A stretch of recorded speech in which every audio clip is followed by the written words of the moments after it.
नमस्कार दोस्तों, स्वागत है आप सभी का ओजो आयुर्वेद के बेहद खास वीडियो में। दोस्तों, आज हम बात करेंगे उन 3 जरूरी विटामिन्स के बारे में जिन्हें 40 साल की उम्र के बाद हर इंसान को अपनी डेली लाइफ में लेना बेहद जरूरी होता है। यह विटामिन्स हमारी बॉडी के लिए एक बेसिक जरूरत जैसे होते हैं और इनकी कमी को नजरअंदाज करना कभी कभी हमारे हेल्थ के लिए नुकसानदायक साबित हो सकता है, खासकर जब उम्र धीरे धीरे बढ़ रही हो और शरीर की इंटरनल प्रोसेसेस स्लो होने लगती हो। जैसे जैसे हमारी एज बढ़ती जाती है वैसे वैसे हमारे शरीर की जरूरतें भी बदलने लगती हैं। जैसे बोन स्ट्रेंथ कम होने लगती है, एनर्जी धीरे धीरे कम महसूस होती है और साथ ही ब्लड प्रेशर हाई होना, डायबिटीज या थायराइड जैसी प्रॉब्लम्स का रिस्क भी बढ़ने लगता है। ऐसे में हमें कुछ स्पेसिफिक और इम्पोर्टेंट न्यूट्रिएंट्स की जरूरत होती है, जिनमें से कुछ जरूरी विटामिन्स भी होते हैं जो हमें हेल्दी बनाए रखते हैं। तो आज के इस वीडियो में मैं आपको ऐसे 3 जरूरी विटामिन्स के बारे में बताऊंगा जो कि 40 साल की उम्र पार करने के बाद आपकी सेहत को बनाए रखने में काफी हेल्प करते हैं। तो आइए बिना देर किए हम इस इन्फॉर्मेटिव सेशन की शुरुआत करते हैं और जानते हैं इन 3 सबसे जरूरी विटामिन्स की पूरी डिटेल। सबसे पहले बात करते हैं उस विटामिन की जो शायद सबसे पॉपुलर और बार बार बताई जाने वाली चीज है, और वो है विटामिन डी। इसे हम लोग सनशाइन विटामिन भी कहते हैं क्योंकि इसका सबसे बड़ा और सबसे नेचुरल सोर्स सूरज की रोशनी होती है। विटामिन डी का हमारी बॉडी में होना बहुत ही ज्यादा जरूरी है। अब आप सभी लोग ये तो जानते ही होंगे कि कैल्शियम हमारी हड्डियों को स्ट्रांग बनाए रखने के लिए कितना जरूरी होता है, लेकिन शायद आप यह नहीं जानते होंगे कि अगर हमारे शरीर में विटामिन डी की कमी होगी तो वो कैल्शियम हमारी हड्डियों के अंदर पूरी तरह से अब्सॉर्ब ही नहीं हो पाएगा और इसका असर सीधा हमारी बोन हेल्थ पर पड़ेगा।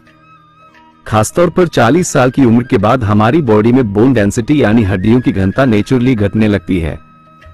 यही वजह है कि उस उम्र के बाद फ्रैक्चर होने का खतरा कई गुना बढ़ जाता है।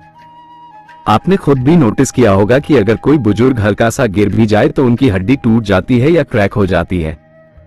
ऐसा इसलिए होता है क्योंकि एज बढ़ने के साथ हड्डियां कमजोर हो जाती हैं। ऐसे में अगर हम विटामिन डी को अपनी डेली लाइफ में शामिल करें तो इससे हड्डियों की स्ट्रेंथ बनी रहती है और फ्रैक्चर का खतरा काफी हद तक कम हो जाता है। इसके साथ ही विटामिन डी हमारे इम्यून सिस्टम को भी एक्टिव और स्ट्रांग बनाए रखने में मदद करता है। हमारे शरीर का इम्यून सिस्टम यानी रोग प्रतिरोधक क्षमता हमें हर तरह की बैक्टीरियल और वायरल बीमारियों से बचाने का काम करता है, और इस इम्यून सिस्टम को सही से फंक्शन करने के लिए विटामिन डी का रेगुलर लेवल पर होना बहुत जरूरी होता है। अगर इसकी कमी हो जाती है तो बॉडी की डिफेंस पावर डाउन होने लगती है। इसके अलावा एक और बड़ी बात जो बहुत लोग नहीं जानते वो ये है कि विटामिन डी मसल्स के लिए भी बहुत जरूरी होता है। उम्र बढ़ने के साथ साथ मसल मास यानी मसल्स की मात्रा धीरे धीरे कम होने लगती है और मसल्स वीक होने लगती हैं। ऐसे में विटामिन डी आपकी मसल हेल्थ को बनाए रखने में मदद करता है और इससे आपकी ओवरऑल बॉडी स्ट्रेंथ और फिटनेस लेवल भी बेहतर रहता है। अब सवाल यह आता है कि आखिर इस विटामिन डी को कैसे लिया जाए। तो दोस्तों, हमारी बॉडी को विटामिन डी सबसे ज्यादा सूरज की रोशनी से मिलता है, लेकिन एज बढ़ने पर हमारी स्किन की सूरज की रोशनी से विटामिन डी प्रोड्यूस करने की कैपेसिटी धीरे धीरे कम हो जाती है। साथ ही अगर आप दिन भर इंडोर्स यानी घर या ऑफिस के अंदर रहते हैं और धूप के कांटेक्ट में नहीं आते तो आपके अंदर विटामिन डी की कमी बहुत जल्दी हो सकती है। इसीलिए रोजाना कम से कम 1 घंटा मॉर्निंग सनलाइट में या दोपहर के टाइम लगभग 15 मिनट धूप में जरूर बैठना चाहिए। ध्यान रहे जब भी धूप में बैठे तो आपकी स्किन डायरेक्ट सनलाइट के कांटेक्ट में हो। इससे आपकी बॉडी को नेचुरल तरीके से विटामिन डी मिलता रहेगा। अगर आप ये सब नहीं कर सकते, समय की कमी है या आपके घर पर ठीक से धूप नहीं आती है तो आप एक अच्छी क्वालिटी का विटामिन डी सप्लीमेंट भी ले सकते हैं। अब बात करते हैं अगले जरूरी विटामिन की जो कि है विटामिन बी12। यह विटामिन खासतौर पर ब्रेन फंक्शन और बॉडी एनर्जी लेवल को मेंटेन रखने के लिए बहुत ही ज्यादा जरूरी होता है। विटामिन बी12 का मुख्य काम होता है नर्व हेल्थ को बनाए रखना, ब्रेन को एक्टिव रखना और थकान को कम करना। यह विटामिन मेमोरी और कंसंट्रेशन को भी बेहतर बनाता है। अगर किसी इंसान के शरीर में विटामिन बी12 की कमी हो जाती है तो धीरे धीरे दिमाग से जुड़ी कुछ परेशानियां सामने आने लगती हैं, जैसे कि मेमोरी लॉस यानी भूलने की समस्या, बार बार कंफ्यूजन होना, सोचने समझने की क्षमता में गिरावट यानी कॉग्निटिव डिक्लाइन। ये सब प्रॉब्लम्स 40 साल के बाद बहुत आम हो जाती हैं और धीरे धीरे इंसान का ब्रेन परफॉर्मेंस और अलर्टनेस दोनों कमजोर होने लगते हैं।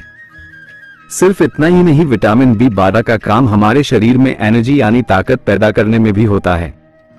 यह विटामिन खून में रेड ब्लड सेल्स बनाने में मदद करता है और यह रेड ब्लड सेल्स हमारे शरीर के हर हिस्से तक ऑक्सीजन पहुंचाने का काम करती है।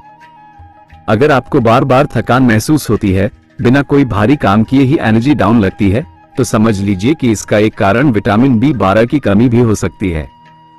इतना ही नहीं, विटामिन B12 दिल की सेहत के लिए भी काफी जरूरी होता है। अब आप सोच रहे होंगे कि भला इस विटामिन का दिल से क्या कनेक्शन हो सकता है? तो सुनिए, हमारे शरीर में एक केमिकल होता है होमोसिस्टीन। जब इसकी मात्रा बढ़ने लगती है तो इससे हार्ट डिजीज का खतरा कई गुना बढ़ जाता है और यही विटामिन B12 इस होमोसिस्टीन को बैलेंस में रखने का काम करता है। इसीलिए यह इनडायरेक्टली हमारे दिल को हेल्दी रखने में मदद करता है। अब एक और इम्पोर्टेंट बात यह है कि जैसे जैसे हमारी उम्र बढ़ती जाती है, हमारे शरीर की एब्सॉर्प्शन कैपेसिटी यानी किसी न्यूट्रिएंट को अच्छे से सोखने की क्षमता भी धीरे धीरे कम होती जाती है और इसीलिए 40 साल के बाद बहुत से लोगों के अंदर विटामिन B12 की कमी आमतौर पर देखने को मिलती है। विटामिन B12 हमें ज्यादातर एनिमल बेस्ड फूड से मिलता है, जैसे मांस, मछली, अंडा और डेयरी प्रोडक्ट्स। लेकिन अगर आप वेजिटेरियन हैं या फिर वीगन डाइट फॉलो करते हैं तो आपके लिए इसका सोर्स नेचुरल फूड से मिलना मुश्किल हो जाता है। ऐसे में सप्लीमेंट लेना ही सबसे आसान और सही तरीका होता है। आजकल मार्केट में बहुत सारे अफोर्डेबल और अच्छी क्वालिटी वाले सप्लीमेंट्स मिलते हैं जो आप अपनी डेली जरूरत को पूरा करने के लिए ले सकते हैं। अगर आप मुझसे पर्सनल सजेशन पूछे तो मैं कहूंगा कि एक बहुत ही सस्ती और इफेक्टिव टैबलेट आती है न्यूरोबिन नाम से। इस टैबलेट की कीमत सिर्फ ₹1 या ₹1.50 के आसपास होती है और यह आपके शरीर की रोज की विटामिन B12 की जरूरत को पूरा कर देती है। ये टैबलेट वाटर सॉल्युबल होती है, यानी आपकी बॉडी एक्स्ट्रा मात्रा को यूरिन के जरिए बाहर निकाल देती है, इसलिए लॉन्ग टर्म में भी इससे लेने से कोई नुकसान नहीं होता। अब बात करते हैं तीसरे और आखिरी जरूरी विटामिन की, और वो है विटामिन C। विटामिन C हमारी बॉडी का एक बहुत ही पावरफुल एंटीऑक्सीडेंट होता है जो उन फ्री रेडिकल्स से लड़ता है जो हमारे शरीर की सेल्स को नुकसान पहुंचाते हैं और एजिंग की प्रोसेस को तेज कर देते हैं। फ्री रेडिकल्स वो हानिकारक तत्व होते हैं जो हमारे शरीर में ऑक्सीडेटिव स्ट्रेस बढ़ाते हैं और इसी की वजह से धीरे धीरे कई तरह की क्रॉनिक बीमारियां जन्म लेने लगती हैं। जब हमारी एज बढ़ती है तब बॉडी में इन फ्री रेडिकल्स की मात्रा और असर दोनों बढ़ने लगते हैं और तब विटामिन C हमारी रक्षा करता है। इसके अलावा विटामिन C हमारी स्किन हेल्थ और जॉइंट्स के लिए भी बहुत इंपॉर्टेंट है। यह हमारे शरीर में कोलेजन नाम के एक खास प्रोटीन के बनने में मदद करता है।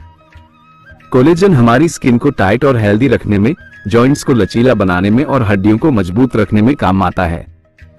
जैसे जैसे उम्र बढ़ती है, कोलेजन का प्रोडक्शन नेचुरली कम हो जाता है, जिसकी वजह से चेहरे पर रिंकल्स यानी झुर्रियां आना शुरू हो जाती हैं। हड्डियों में दर्द महसूस होने लगता है और शरीर में जॉइंट पेन भी कॉमन हो जाता है। विटामिन C इन सारी दिक्कतों को कम करने में आपकी मदद करता है। विटामिन C इम्यून सिस्टम को भी स्ट्रांग बनाता है। बढ़ती उम्र में जब बॉडी का डिफेंस सिस्टम कमजोर पड़ने लगता है और बार बार इन्फेक्शन होने लगता है तो ऐसे में विटामिन C आपके शरीर को इनसे बचाने का एक नेचुरल तरीका बन जाता है। अब बात आती है कि विटामिन C हमें कहां से मिलता है। तो विटामिन C आपको सिट्रस फलों में जैसे संतरे, नींबू, अंगूर, बेरीज, शिमला मिर्च और ब्रोकली जैसे हेल्दी फूड्स में भरपूर मात्रा में मिल जाता है। अगर किसी कारण से आप ये फल सब्जियां अपनी डाइट में रेगुलर नहीं ले पा रहे हैं तो आप एक सिंपल विटामिन C सप्लीमेंट ले सकते हैं, जैसे कि चबाने वाली टेबलेट्स या कैप्सूल्स। यह आसानी से हर मेडिकल स्टोर में मिल जाते हैं। अब शायद आपके मन में एक सवाल आ रहा होगा कि क्या सिर्फ यही 3 विटामिन काफी हैं हेल्दी रहने के लिए? तो उसका जवाब है नहीं दोस्तों, ये 3 विटामिन आपकी डेली बेसिक रिक्वायरमेंट को पूरा करने के लिए जरूरी हैं। लेकिन इसके अलावा और भी कई न्यूट्रिएंट्स हैं जिनकी जरूरत बॉडी को होती है, जैसे vitamin K, magnesium, calcium, omega 3 fatty acids. ये सब भी आपकी हेल्थ के लिए उतने ही जरूरी हैं। इसके अलावा आयरन, जिंक, पोटेशियम और दूसरे माइक्रोन्यूट्रिएंट्स भी जरूरी हैं जो हमें अलग अलग फूड से मिलते हैं। लेकिन ये 3 विटामिन D, B12 और C वो बेसिक फाउंडेशन है जो हर इंसान को खासकर 40 की उम्र के बाद अपनी हेल्थ के लिए जरूर लेने चाहिए। अगर आप इन 3 को रेगुलर लेते हैं तो आप एक हेल्दी बॉडी का बुनियादी ढांचा मजबूत कर लेते हैं। इसके बाद धीरे धीरे आप बाकी जरूरतों की तरफ भी ध्यान दे सकते हैं, जैसे हेल्दी और बैलेंस डाइट को फॉलो करना। जब आप फ्रूट्स, सब्जियां, होल ग्रेन्स, नट्स और सीड्स अपनी डेली लाइफ में शामिल करते हैं तो आपकी बॉडी को लगभग सभी जरूरी न्यूट्रिएंट्स नेचुरल फॉर्म में मिल जाते हैं। नेचर ने हर फूड में कुछ ना कुछ पोषण रखा है, बस हमें उसे बैलेंस में लेकर चलना होता है। अगर आप मौसमी फल सब्जियां खाते हैं, रंग बिरंगे फूड्स को अपनी थाली में शामिल करते हैं, तो आपको ज्यादातर समय किसी सप्लीमेंट की जरूरत नहीं पड़ेगी। अगर आपको यह वीडियो उपयोगी लगा हो तो इसे जरूर लाइक करें, अपने दोस्तों और परिवार के साथ शेयर करें और हमारे चैनल को सब्सक्राइब करना ना भूलें ताकि आपको इसी तरह की और भी हेल्थ से जुड़ी जानकारी मिलती रहे। और कमेंट करके बताइए कि आप किस शहर से देख रहे हैं। धन्यवाद।